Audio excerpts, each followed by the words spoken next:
Eugenio Raúl Zaffaroni.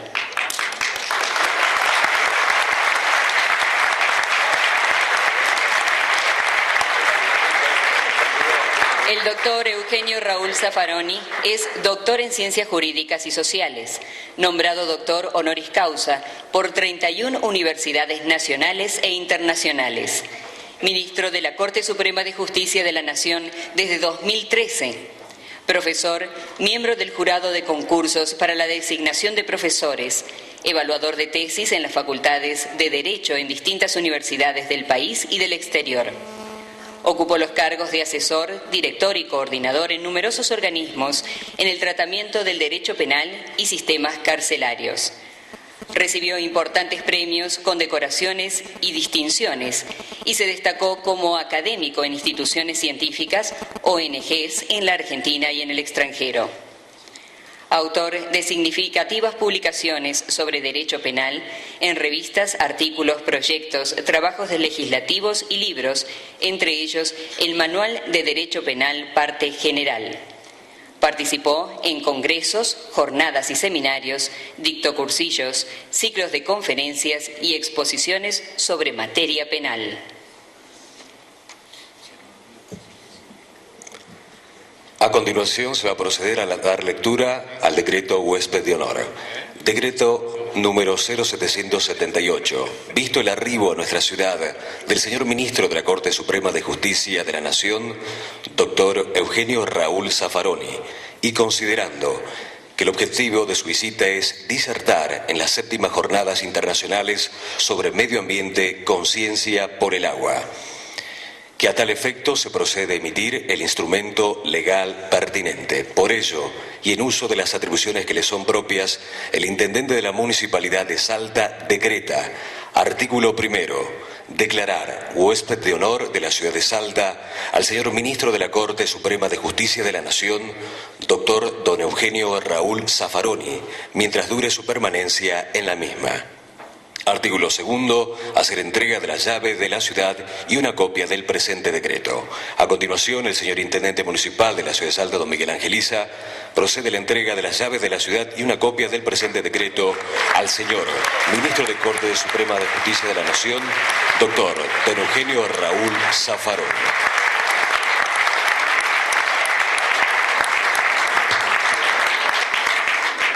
Por resolución de presidencia del Consejo Deliberante de la Ciudad de Salta y con resolución que lleva el número 63, vista la visita en nuestra ciudad del Ministro de la Suprema Corte de Justicia de la Nación, doctor Eugenio Raúl Zaffaroni, el señor presidente del Consejo Deliberante ha resuelto declarar visitante notable al doctor Eugenio Raúl Zaffaroni con motivo de su visita a nuestra ciudad, y el artículo 2 dispone hacer entrega de plaqueta recordatoria y copia de la presente. Firma Tomás Salvador Rodríguez, presidente del Consejo Deliberante de la ciudad de Salta. A continuación, el señor presidente del Consejo Deliberante de la ciudad de Salta, don Tomás Salvador Rodríguez, en compañía del vicepresidente primero Martín Ávila, harán entrega de plaqueta recordatoria y copia de la presente al doctor y ministro de la Suprema Corte de Justicia de la Nación, doctor Eugenio Raúl Zaffaroni.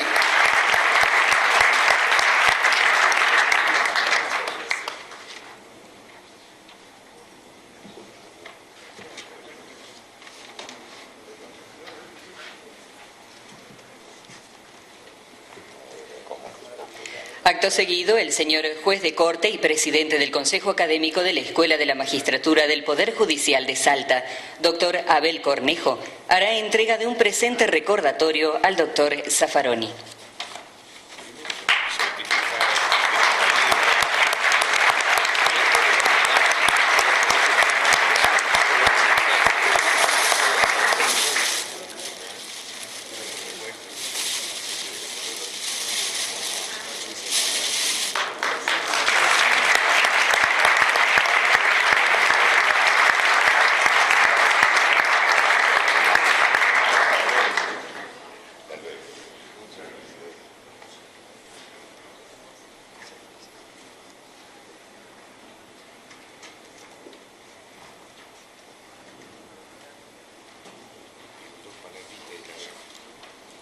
Se escucharán unas breves palabras a cargo del doctor Abel Cornejo.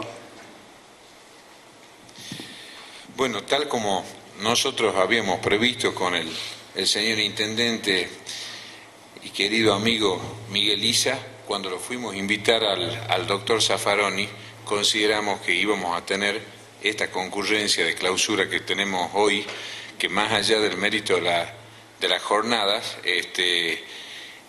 sabíamos que es capaz de convocar esta cantidad de gente y mucha más que desgraciadamente no ha podido venir.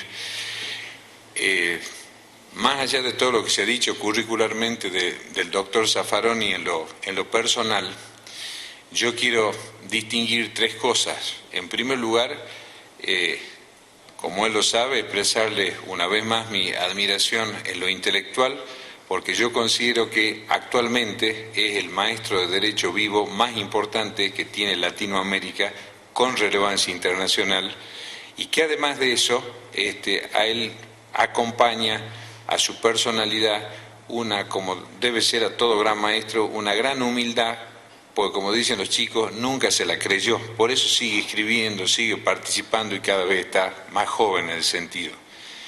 Y en lo particular, para la Escuela de la Magistratura, en su polifacético pensamiento, escribe un libro que se llama La Pachamama y el Humano, donde aborda un tema que fue recurrente a lo largo de estas jornadas y donde se cambia, por primera vez, alguien se anima a decirlo en Argentina, que se cambie el eje del pensamiento y se coloque a la naturaleza, como ya hay algunas constituciones sudamericanas que lo tienen, que la naturaleza sea un sujeto de derecho. Por eso nosotros queríamos que para la conferencia de clausura tenerlo acá.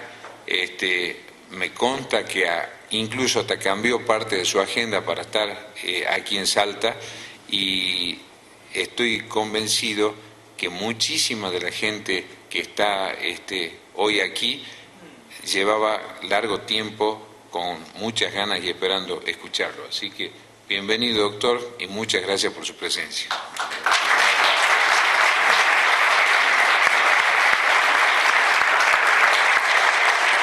Señoras y señores, con ustedes el doctor Eugenio Raúl Zaffaroni.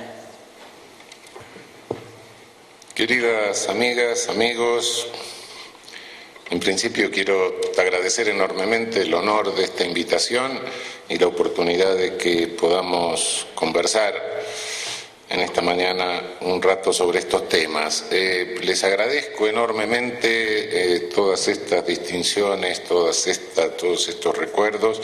Siempre que vengo aquí me tratan demasiado bien. Hacía tiempo que no venía, creo que por eso se olvidaron, me vuelven a tratar bien. No hay que venir muy seguido, porque si no uno lo conoce, ya, bueno, es otra cosa. Muchísimas gracias, fuera de broma, muchas gracias. Encarar el tema que nos plantea hoy el llamado neoconstitucionalismo latinoamericano respecto de la naturaleza nos remonta a la difícil relación que en el campo jurídico ha habido siempre con lo no humano. Quizá podemos ir un poco más lejos, es relación del ser humano con lo no humano, ¿no? Relación del ser humano con la naturaleza, relación del ser humano con el animal. Realmente el ser humano siempre trató de distinguirse del animal, pero había algo que hacía ruido en una distinción totalmente radical. En consecuencia, bueno, desde los griegos viene aquello, ¿no? Que la naturaleza es algo que está puesto ahí para esperar que lleguemos nosotros, o nosotros estamos en el medio de la naturaleza. Más o menos desde la filosofía griega esto se viene planteando, ¿no? Pero ya más cerca, no nos vayamos tan lejos, en la Edad Media, en la Edad Moderna, y diría que hasta el siglo XVIII, en Europa se penaban animales. Incluso se ejecutaron unos cuantos cerdos que se habían comido niños, hasta se obtuvo la confesión de una cerda, parece, lo cual no es raro, considerando las habilidades policiales muchas veces. Hubo un defensor en Francia, un famoso defensor de animales. Todo esto, dice, bueno, pero ¿cómo era esta cuestión? Si se le reconocía la condición de sujeto activo de delito, si se podían, dar órdenes de desalojo a los ratones de los campos, a la sanguijuela del Sena, entonces quiere decir que tendrían derechos. Bueno, en aquel momento el concepto de derecho es un concepto que surge con la Revolución Industrial, se perfecciona con la Revolución Industrial. Se puede ir más lejos, pero el moderno concepto jurídico de derecho se perfecciona a partir del siglo XVIII, de modo que no se podía hablar de derechos en el sentido en que hablamos hoy. Indiscutiblemente sí, lo que sucedía era que el animal servía como chivo expiatorio. Es decir, hoy sigue pasando lo mismo, solo que el animal no sirve y entonces se usan grupos humanos. Podía descargarse la angustia que generaba cierta violencia difusa en toda sociedad, podía descargarse en el animal, lo cual le venía muy bien al príncipe, por otra parte, porque así no la descargaban sobre él. Esta función de chivo expiatorio, hoy claro, ya para ser chivo expiatorio se requiere ciertas características y hoy el animal a partir del siglo XVIII ya no puede fungir como chivo expiatorio, pero realmente no es que se le reconociera la personalidad en ese sentido. Cuando se produce la Revolución Industrial y de alguna manera hay que hacer una afirmación de la superioridad del ser humano como explotador de la naturaleza, como dueño, señor de la naturaleza, entonces hay que hacer una tajante división entre el ser humano y el animal. Y esa tajante división que sería muy funcional para abrir la explotación de la naturaleza, la hizo René Descartes, pero era tan funcional como inadmisible al decir que los animales eran máquinas. Y el único dotado de razón, de racionalidad, por supuesto, el ser humano. Entonces, la racionalidad para el ser humano, todo lo demás, irracional. Y no solo irracional, sino que, aunque no lo haya dicho el pobre Descartes, contrario a la razón. El problema jurídico se fue planteando después por el lado penal. A partir de los comienzos del siglo XIX, sobre todo en Inglaterra, a partir de 1824, surgen sociedades filantrópicas que se ocupaban de distintas cosas. Entre otras se ocupaban de tratar de proteger a la infancia que estaba explotada en las minas, etcétera, todo aquello que después describe Dickens en sus obras, etcétera.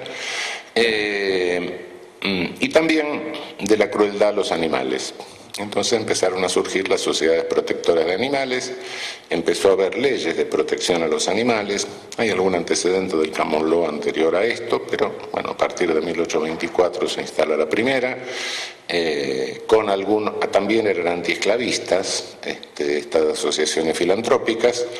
A partir de 1840 la reina Victoria le concede la jerarquía de Royal Society, de Sociedad Real,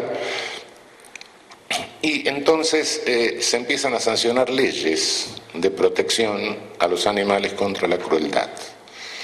Leyes que se van expandiendo por toda Europa y diríamos que estaban generalizadas a fines del siglo XIX y que le plantean a mis colegas penalistas de la época la cuestión de qué era lo que se estaba tutelando, quién era el titular del bien jurídico afectado, y empiezan claro, casi todos se resistían a decir que el titular es el animal. Hay una monografía de un famoso penalista, Robert von Hippel, de 1891, que resume toda la legislación vigente en Europa y Estados Unidos en ese momento, la sintetiza, la expone, la explica, no abre juicio sobre quién es la víctima, es decir, el sujeto pasivo. Von Hippel le esquiva el bulto diciendo, bueno, esto no tiene ninguna importancia práctica, dejémoslo de lado, pero destaca que hay un autor, Werner, famoso penalista de la época, que reconocía que el animal era el bien jurídico tutelado, que realmente el titular del bien jurídico era realmente el animal. El resto se iba por otros caminos que se siguen recorriendo hasta el día de hoy, porque mis colegas se resisten a decir que el animal es el sujeto pasivo. Unos, desde el beccarí alemán de aquella época, Hommel decía que se sancionaba porque la crueldad contra el animal generaba el peligro de la crueldad contra el ser humano, es decir, un delito de sospecha, ¿no? Todos sabemos que los tipos de sospecha son problemáticos. Otros decían, no, es por el sentimiento de piedad de todos. Bueno, esto tiene otro inconveniente, quiere decir que si al animal se lo sacrifica en privado sin que nadie lo sepa, el sentimiento de crueldad no se afecta, el sentimiento de piedad no se afecta. Otros que dicen que es la imagen del hombre, la imagen humana, el propio hombre se degrada con esto. Bueno, cuidado con el bien jurídico, la imagen humana, cuidado porque vamos a empezar a decir que también el vagabundo lo degrada, el inmoral lo degrada, etcétera, con lo cual ya no vamos a cualquier cosa. Y por último, el ambiente. Pero claro, tiene otro inconveniente, decir que se protege el ambiente con proteger al animal de compañía del medio urbano resulta un poco raro. Entonces todas estas explicaciones son bastante retorcidas, ninguna de ellas alcanza a satisfacer la necesidad de explicarlo, y nuestra ley vigente en la Argentina dice textualmente, en la ley de 1954, dice textualmente el que hiciere víctima al animal. Se ha dicho que esto de hiciere víctima es un error de la ley, así lo sostuvieron algunos penalistas ilustrísimos, la mayoría de los cuales se murió por suerte, pero no es ningún error de la ley, y realmente fue una anticipación, intuitivamente. La ley dijo que la víctima es el animal, lo tenemos en nuestro derecho positivo. Esto crea toda una corriente animalista, por otra parte, cuyas exageraciones pueden llegar a ser verdaderamente intolerables, porque podemos llegar a un jainismo así radical, donde no me puedo aplicar penicilina porque estoy matando la espiroqueta, entonces tengo que proteger la vida de la espiroqueta, o tengo que caminar por la calle con un tul y ver de no pisar hormigas, etcétera. Tampoco es esa la cuestión. Entonces, lo que estamos viendo es una suerte de balbuceo respecto del animal en cuanto a la doctrina jurídica que viene por este lado.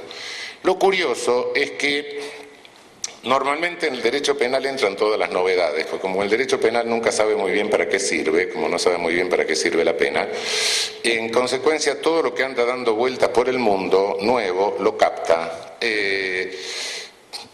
Pero en este caso no, en este caso ha avanzado mucho más, si se quiere, el derecho civil, por vía del Código francés, el Código Civil alemán, que le reconoce al animal un estatus entre el ser humano y las cosas, lo saca de la tradicional posición de cosa.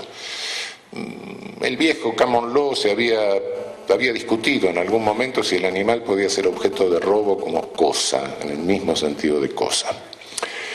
Pero a partir de Estocolmo irrumpe el ecologismo, todo el problema llamado problema de tipo ambiental, y ahí se viene produciendo en este ámbito una discusión, a veces no muy clara, pero que sí se la ve clara, en sus extremos, por lo menos, entre lo que podríamos llamar ecologismo y lo que podríamos llamar ambientalismo.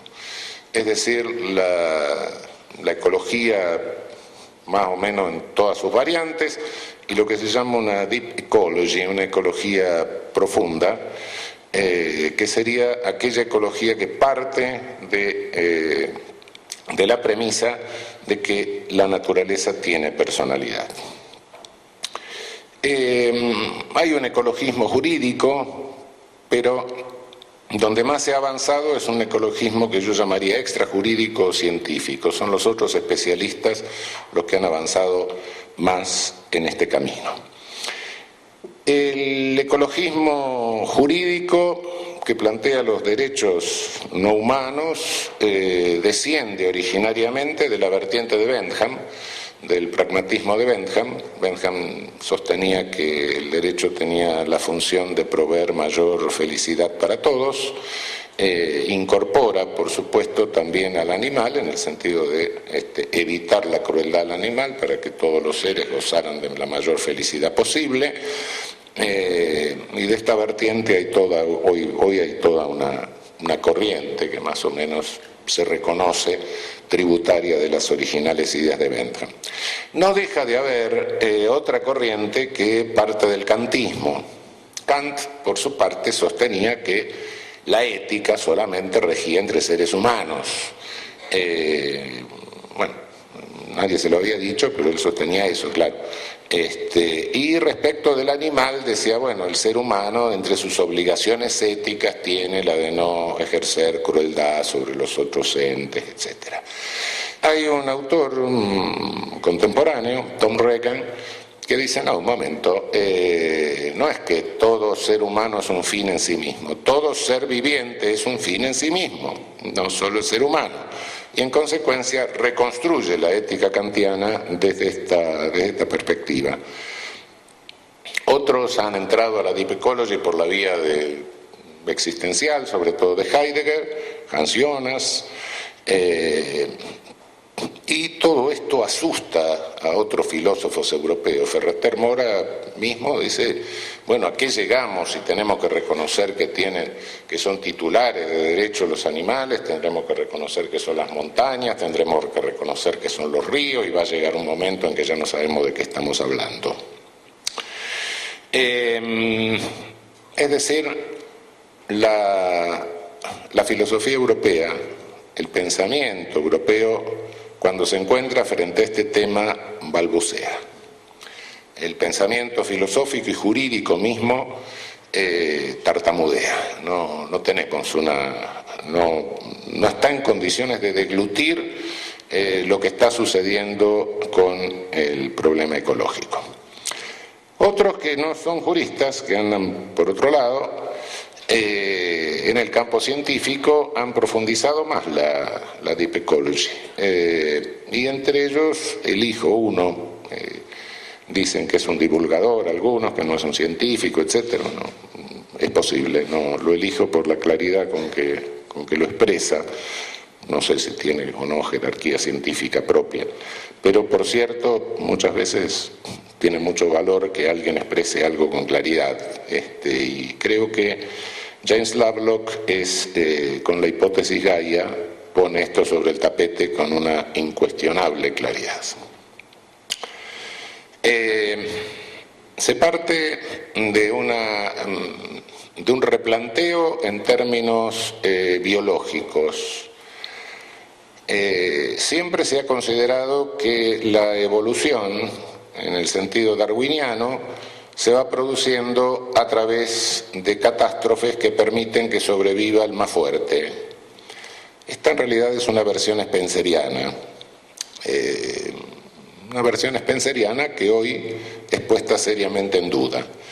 Sí es cierto que sobrevive el mejor, pero los biólogos contemporáneos resaltan, siguiendo a Varela y Maturana y toda la teoría de sistemas, etcétera, que también es la que sostiene Lovelock, perciben que la vida empieza microscópicamente y que el mejor no es el más bruto, sino que el mejor es el que tiene mejores condiciones de supervivencia, y las condiciones de supervivencia dependen de la capacidad simbiótica.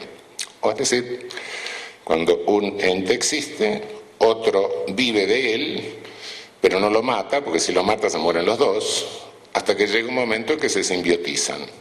Y seríamos resultado de 4.000 millones de años de simbiosis. nuestro cerebro sería resultado de eso. Es decir, la capacidad simbiótica es la capacidad de cooperación. No todo es capacidad de destrucción, porque si fuera capacidad de destrucción no sobreviviríamos. Lo que cierra Lovelock es lo siguiente. El planeta es un ente vivo, no un ente vivo en el sentido de un organismo, sino un ente vivo como sistema de interrelaciones recíprocas. No podemos vivir sin los otros seres. Los otros seres tampoco podrían vivir sin nosotros en alguna medida. Nos hemos venido interrelacionando y somos parte de ese sistema, integramos el sistema. No somos, como se dijo en algún momento cuando se habló de la nave espacial Tierra, los conductores de la nave, no conducimos nada, estamos y formamos parte de esto. Formamos parte de toda esta delicadísima red de interrelaciones que se fue haciendo a lo largo de millones y millones de años. Y el planeta, por cierto, tiene unos cuantos miles de millones de años por delante, los cuales puede pasar con nosotros o sin nosotros.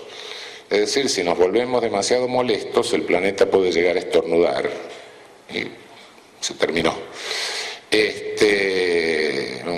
Una tos del planeta puede llegar a tener ese resultado. Y el planeta puede producir otros seres inteligentes continuando con su proceso simbiótico. Incluso hay algún biólogo moderno, como Theodor Monod, el antropólogo del Sahara, que dice que, bueno, sí, como candidato pone los pulpos. Son los cefalópodos del fondo del mar, podrían ser lo que nos reemplacen unos cuantos miles de millones de años. De modo que cada vez que uno come un pulpo a la gallega, es cuestión de pensarlo un poco qué puede estar haciendo, ¿no? Pero la realidad de los hechos es que esta tesis de Lovelock y las observaciones, el grado de deterioro que hemos causado en las relaciones, en las finas relaciones planetarias en el último siglo, es un grado de deterioro que supera todo lo que habíamos hecho en los siglos anteriores.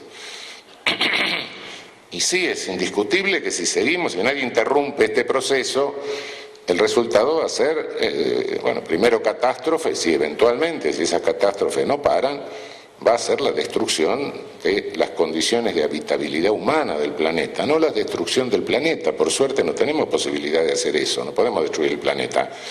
Sí, lo que podemos destruir son las condiciones de nuestra habitabilidad en el planeta. Este es el grave riesgo. Por supuesto que esto lo tienen que tomar en cuenta teólogos, sobre todo, alguien que piensa en cualquiera que tenga una concepción creacionista, y dice, bueno, pero ¿qué está sucediendo acá? ¿Que un Dios que nos crea para que nos suicidemos? ¿Qué clase de Dios es ese? No puedo creer en eso. Y bueno, en la corriente esta se instala, en la vieja tradición de Taylor Chardin, de Bergson. Hoy quizá el teólogo más interesante que escribe sobre eso sea el brasileño Leonardo Boff, que en los últimos años está tremendamente preocupado por esto, destacando que Adam, la Tierra, el sumus, somos parte de la Tierra, y postula un desplazamiento de la posición antropocentrista a una posición geocentrista en consonancia con las tesis de Lovelock. Todo esto, la candidatura de los pulpos, etcétera, asusta, y también asusta lo que se propone para tratar de detener esto. Leonardo Boff dice claramente que esto es resultado del capitalismo desenfrenado, pero todo esto genera una enorme desconfianza política hacia la ecología profunda, hacia la deep ecology. Desconfianza política que hay que ponerla en claro. Por un lado, si esto es resultado del capitalismo, lo que se está proponiendo es un estalinismo ecológico. No es cierto, pero no importa. Por otro lado, y sobre todo los otros argumentos son los que más suelen pesar, se dice, bueno, con esto se propugna la vuelta a una vida austera, una vida de menos consumo, etcétera, y esta es una nostalgia de la vida rural muy sospechosamente cercana a la que se postulaba en los tiempos del petanismo, de Vichy, en el régimen vergonzante de la ocupación alemana. Para eso se dice, bueno, cuidado, el origen de la ecología no es muy limpio, incluso el origen de la palabra. Algunos lo remontan a Thoreau, en ese caso sí tiene un origen libertario, la desobediencia civil, etcétera, pero en Europa fundamentalmente se lo vincula a Ernst Haeckel. Haeckel es un filósofo, no sé si muy filósofo, un biólogo de extraordinario reduccionismo biologista de la segunda mitad del siglo XIX y de un panteísmo casi racista, digamos, en algún sentido. Y esto se dice, bueno, cuidado porque esto también es producto de una ideología autoritaria siempre, antidemocrática. Prueba de ello es que la primera o la legislación pionera en materia de protección de la naturaleza es nazi. Y se recuerda en eso la Tierschutzgesetz, la ley de protección de animales de 1933, la Reichsjagdgesetz de 1934 de la caza y sobre todo la ley del Reich de protección de la naturaleza de 1935. En esta cuestión, bueno, hay algunas banalidades, por supuesto. Primero, la circunstancia de que Hitler no fue el mal absoluto, le pasó cerca, pero el mal absoluto no, porque si no sería un dios del mal, habría que elevarlo a la categoría de una cosa maniquea, habría que elevarlo a la categoría de una deidad. De modo que, bueno, algo pudo haber hecho que no fuera tan malo. Segundo, bueno, Hitler era vegetariano, pero no todo vegetariano va a ser el holocausto, ¿no?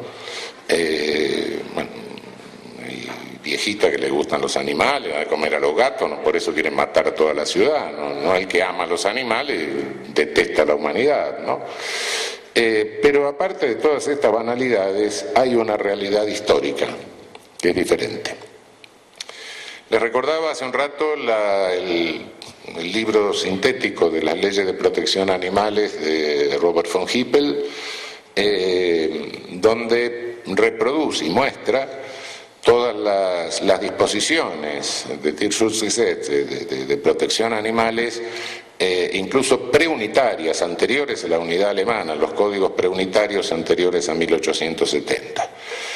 De modo que la historia no es nueva en Alemania, no la inventó Hitler. En segundo término, el artículo 150 de la Constitución de Weimar, la Constitución Republicana de 1919, obligaba a la protección de la naturaleza. En tercer término, se empezó a trabajar en leyes de protección a la naturaleza en el régimen republicano de Weimar. Y fundamentalmente fue un funcionario, Bruno Wolf, quien trabajó en esto. Funcionario que por ser judío Hitler mandó a un campo de concentración y lo mató en 1943.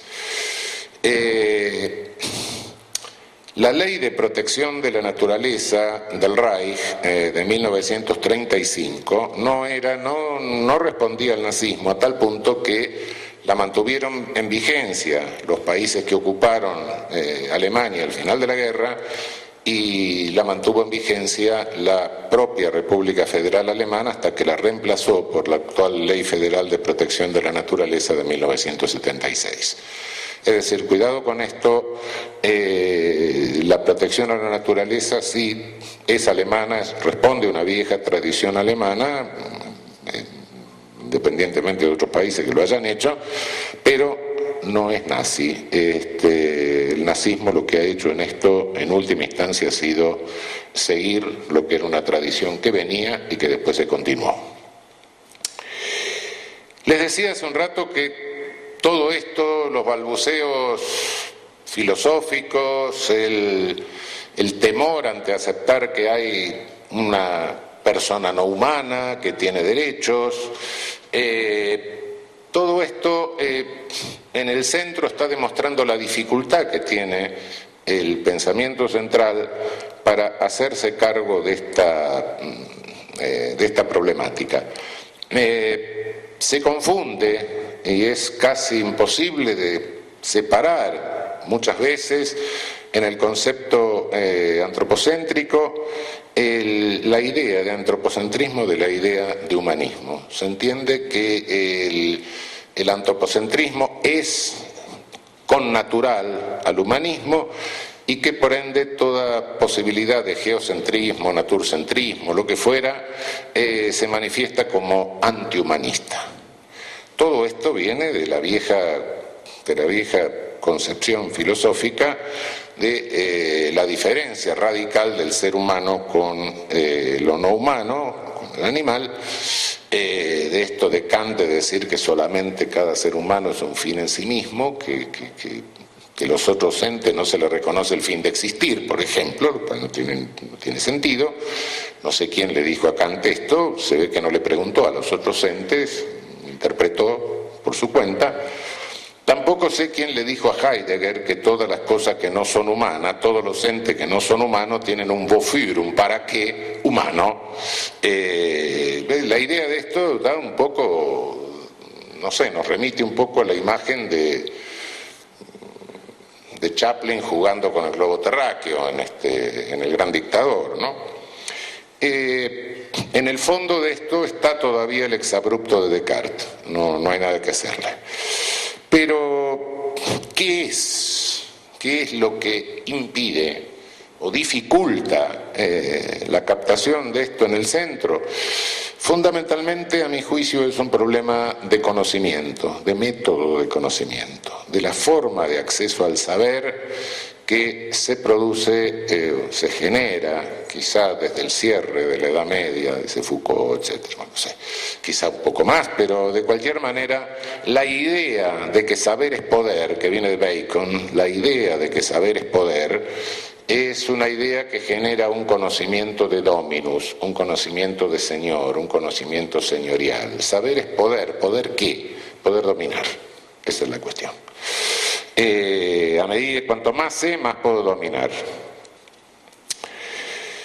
Esto se planteó en términos que no son muy claros a veces, pero cuando lo que quiero saber, en el indagar, no hay una curiosidad, no hay un diálogo, no. Hay una relación de dominio, me coloco como sujeto por encima del objeto y le pregunto para dominarlo. Es decir, si le pregunto a la vaca, no le pregunto por charlar con la vaca, sino le pregunto por qué quiero sacar más leche. Entonces le pregunto cómo los datos que quiero son los datos que me van a pretender dominar mejor, que me van a permitir dominar mejor. Quizá en algunas etimologías esto no quede claro, sobre todo en las etimologías germánicas, pero en la latina queda bastante claro. Cuando Heidegger dice que objectum se tradujo al alemán en la época, en el siglo XVIII como Gegenstand, no se da cuenta que pierde un sentido etimológico importante.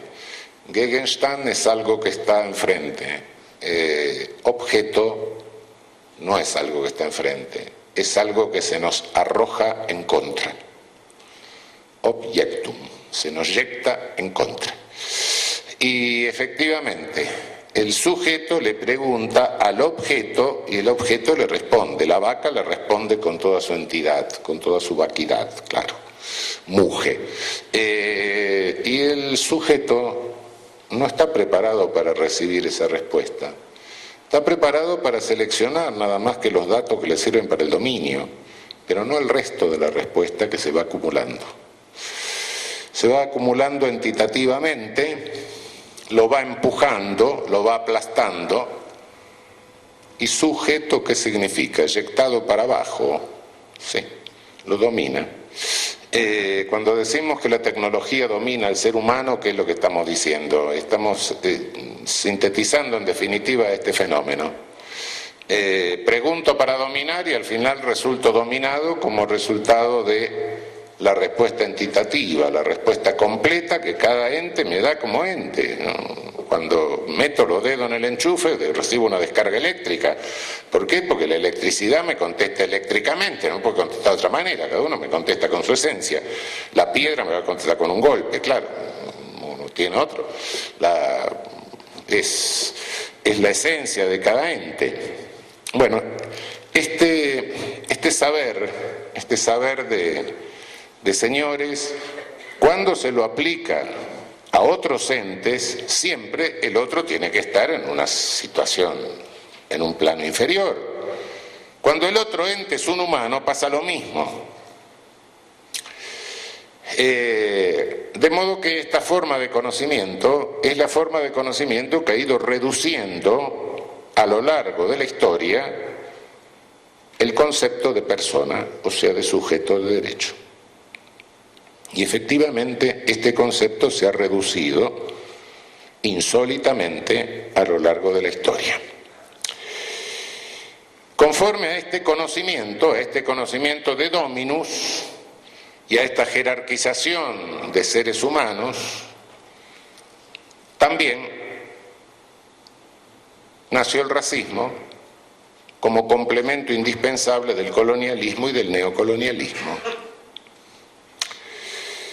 Y para hacer el racismo se usó al animal también, no solo por la continuidad de la evolución, porque todos evolucionamos hasta lo humano, en el momento de hominización se sigue evolucionando dentro de la especie, entonces hay razas inferiores, superiores, sino también por otra cosa. El ser humano clasificó a los animales. Y entonces le dio características humanas, buenas y malas.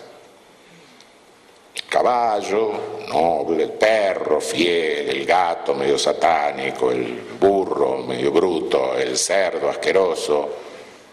Por supuesto que ninguno de los animales se sintió muy enterado de estas cosas que decían los seres humanos, naturalmente. Tampoco se les preguntó a ellos lo que opinan de nosotros, que no será muy bueno. Pero primero clasificó y jerarquizó los animales según sus valores, pero después hizo una cosa terrible. Clasificó a los seres humanos conforme a los había clasificado antes a los animales. Hay toda una ciencia que surge siglo XVI, con siglo XVI en Italia, después evoluciona, siglo XVIII, etcétera, que se llamó la fisiognomia, que compara, dice que cada sujeto se parece a tal o cual animal y de ahí deduce características psicológicas. Cuidado que esto fue una cosa hasta que el mismo Goethe se metió a discutirla, etcétera, ¿no? Claro, de esta fisiognomia después sale Gall con la frenología y después sale el Lombroso con el criminal nato. Deducción de características psicológicas a partir de rasgos de tipo orgánico, de tipo físico. Cuando inscribimos esto dentro bueno, es el hombroso, el criminal nato, bueno, sí, porque tiene que ver esto con el dominio mundial, el conocimiento, el racismo. No. ¿Qué era el criminal nato para el hombroso? Era un tipo de raza blanca superior que por un accidente de la naturaleza nacía mal terminado. Y entonces se parecía a un colonizado. Y él lo dice textualmente, dice, se parecía o aún tenía rasgos africanoides o mongoloides, es decir, se parecía o a nuestros indígenas o a los africanos. Y por eso era feo, por otra parte. Claro. Esto es se ve claramente esto, poner valores humanos en el animal y después clasificar los humanos conforme a los propios valores que se habían puesto. Desde Jean Baptiste de la Porta, que inaugura la fisiognomia con todos unos libros preciosos, tiene unos grabados hermosos, donde hay un tipo con una cara, uno que se parece al águila, el otro que se parece al asno, el otro que se parece al cerdo, el otro que tiene cara de perro, el otro que tiene cara de cigüeña. La fisiognomia. Pero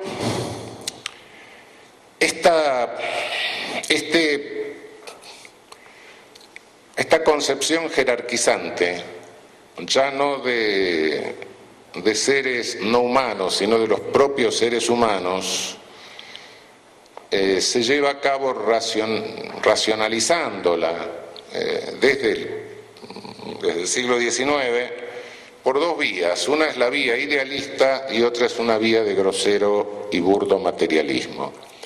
La vía idealista llega al máximo de refinamiento, al máximo de elaboración, es directamente un trabajo pulidísimo por uno de los filósofos que mejor manejaba el instrumento de su época, que fue Hegel.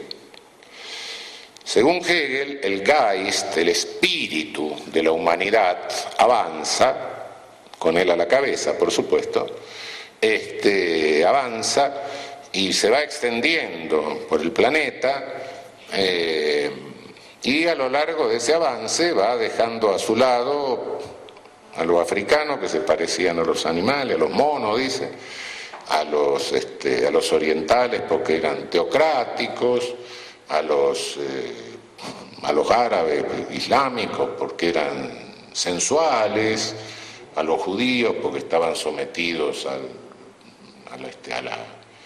la obediencia absoluta, a los latinos porque si bien ya entraban pero no habían alcanzado el grado de libertad de donde estaba él, que estaba sentado en la punta de una flecha. Siempre es incómodo estar sentado en la punta de una flecha, pero estaba.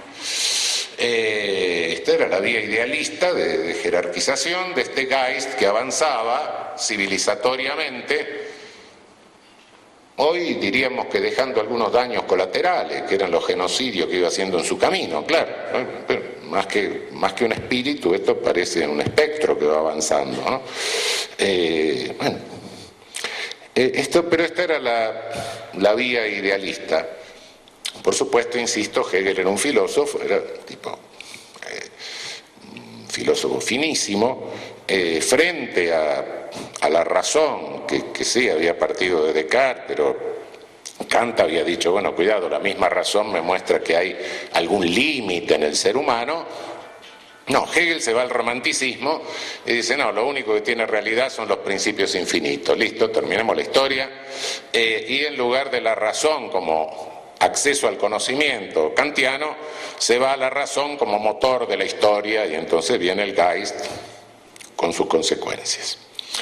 La otra versión que llega a lo mismo está hecha por un ingeniero de ferrocarriles que fue Herbert Spencer, que, bueno, el otro era un virtuoso de la filosofía. Esto es como un borracho sentado en la Scala di Milano, ¿no? Cantando una cosa así, es una bestia, se le nota por otra parte, porque inventa cosas, y el ideólogo del imperialismo británico del siglo XIX, ¿no? Combina toda una serie de cosas, es decir, la estructura, la fina estructura hegeliana no era suficiente para legitimar todas las contradicciones. Cuando más irracional es un ejercicio de poder, menor grado de elaboración puede tener el discurso que lo legitima, ¿no? Entonces, en este caso, bueno, el discurso era burdo directamente, grosero, ¿no? Que fue el discurso que cundió realmente por todo nuestro continente en el siglo pasado y hasta la primera mitad de nuestro siglo, en el siglo XIX y hasta la primera mitad del siglo pasado. Bien, todo esto, naturalmente, el colonialismo, el neocolonialismo, etcétera, exigía diferencias, y se hicieron diferencias. El concepto de lo humano, cuidado, los derechos del hombre, sí, la declaración de derechos del hombre, sí, no de la mujer. Bueno, un momento. Y estaba bastante cerca, claro, en un contacto epidérmico, sin embargo no. Luego, los derechos del hombre, sí, del hombre blanco, parece que para los haitianos no, se sintieron un poco molestos los haitianos, mataron a todos los que estaban. Es decir, bueno, sí, del hombre sí, pero hombre, no mujer, y aparte, bueno, mejor nosotros porque tenemos un defecto de mielina, entonces eso nos hace superiores, etcétera. Hasta que finalmente en 1948, en una declaración, ojo, en el derecho internacional la declaración es un acto de buena voluntad, después se convirtió en derecho internacional vigente, etcétera, perfecto, 30 años más tarde, pero en el 48 todos dijeron, todo ser humano es persona, ¿qué cosa? Yo nunca conocí ninguna asamblea de caballos que diga todos los caballos son caballos, todos los burros son burros, todos los perros son perros, ¿no? El ser humano tardó unos cuantos milenios en decir todo ser humano es persona. Primero empezamos a reconocer el ser humano. Tengamos en cuenta que estamos a tiro de piedra en el tiempo de la sentencia de la Corte norteamericana que no reconocía el carácter de persona a los esclavos y no les reconocía el derecho de habeas corpus y por ende precipitó la guerra civil, ¿no? Siglo XIX, avanzadísimo, ¿no?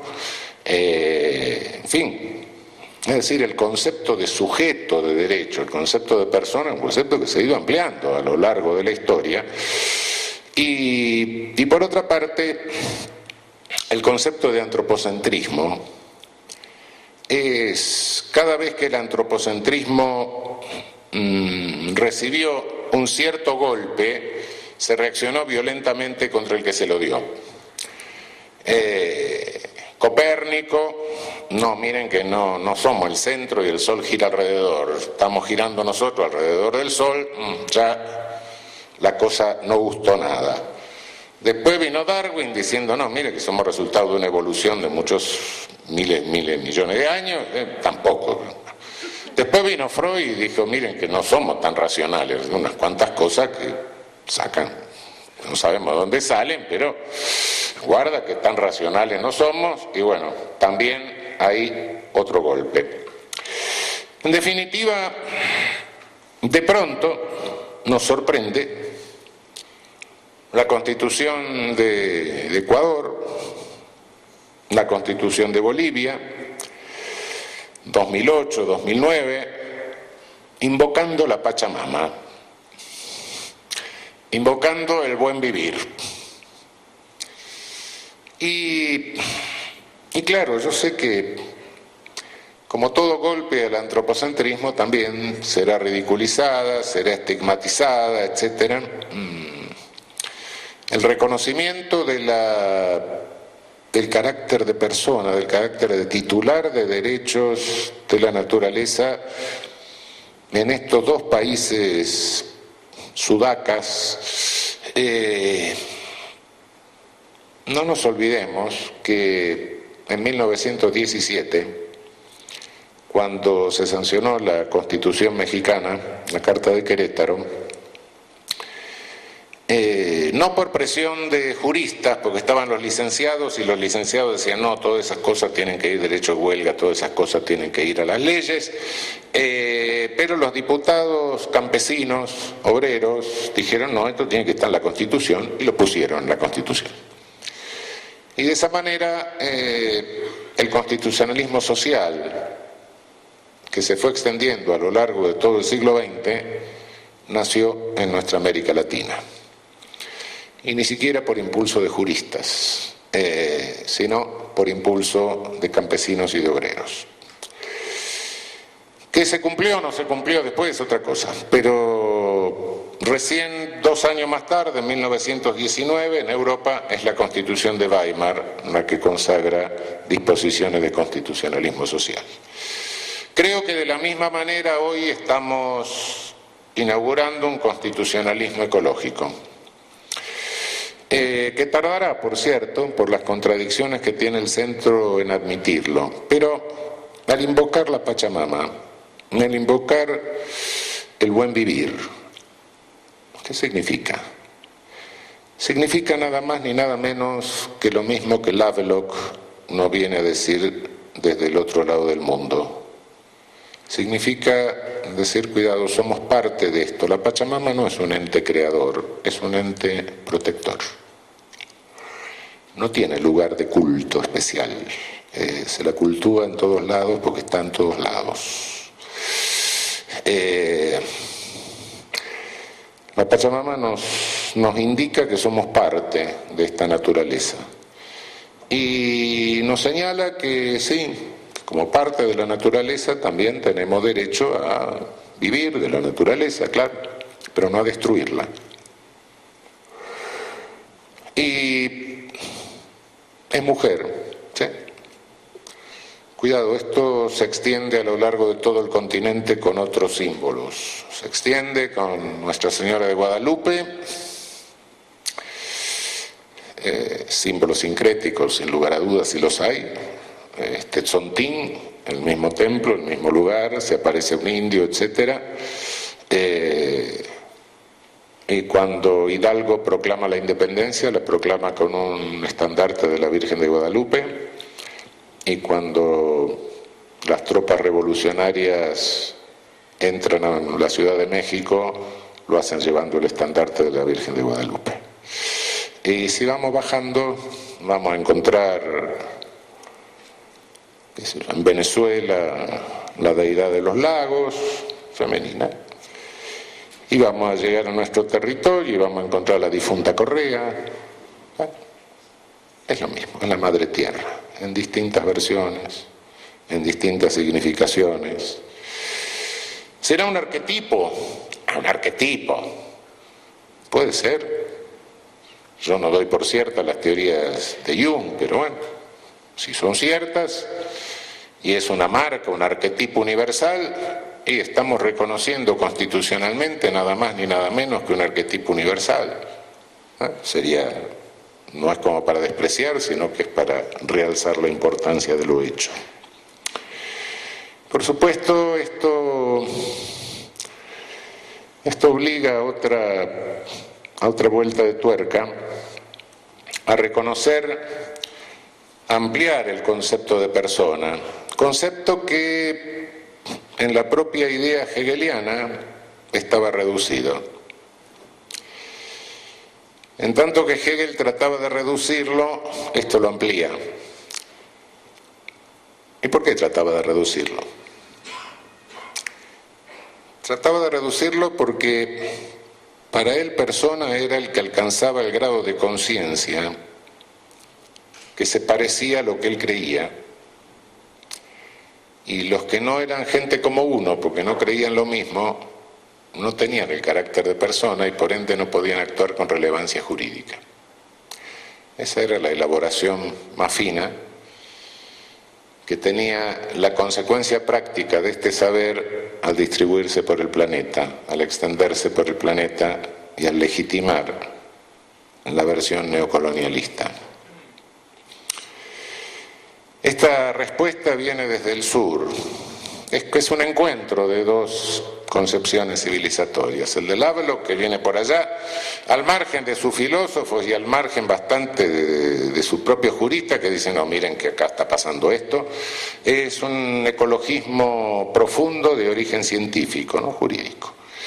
Y por otra parte es recibido acá conforme a las convicciones y normas ancestrales y da la sensación que lo miramos desde acá, lo recibimos, lo escuchamos y le decimos, bueno, sí, nosotros ya lo sabíamos. Un poco da la impresión de que ese es el diálogo. De cualquier manera, feliz encuentro. Feliz encuentro de dos caminos que se distanciaron, porque de alguna manera se vuelven a encontrar en esto, ¿no? Ojalá que este encuentro llegue a tiempo para poder salvar las condiciones de habitabilidad del planeta. Estas condiciones no están amenazadas solamente por la destrucción que puede haber del medio ecológico directa, ¿no? Sino que hay otras cosas que están sucediendo que son sumamente graves y sobre las cuales tenemos que estar alertas. Se ha considerado siempre que la guerra es un crimen ecológico, y sí es cierto, el uso de armamento causa también.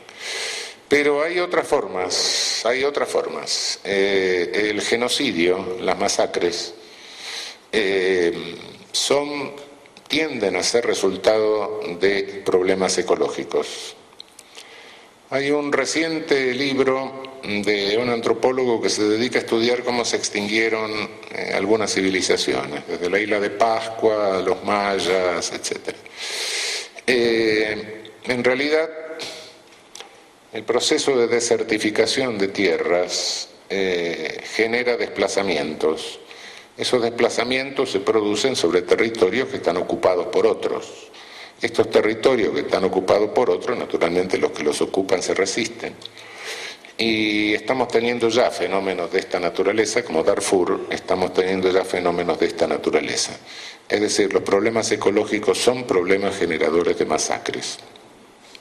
Son problemas que nos hacen volver la vista hacia la antropología,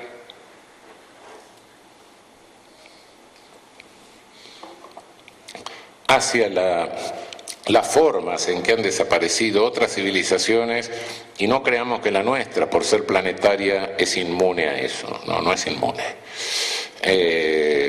Al contrario, el grave riesgo que existe es que poner en peligro nuestra civilización no significa ya extinguir la vida de algunos millones, miles o millones de personas, sino que significa extinguir la vida de la especie.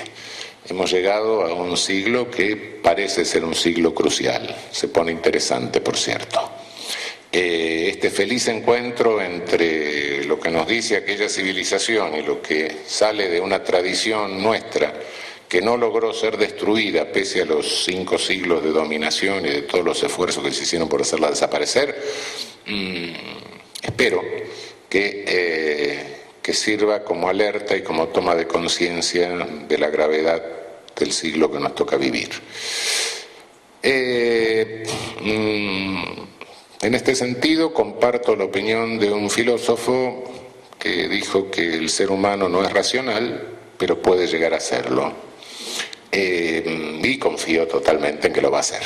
Tengo una gran ventaja. Si me llego a equivocar, no va a quedar nadie para hacerme notar el error. Muchas gracias.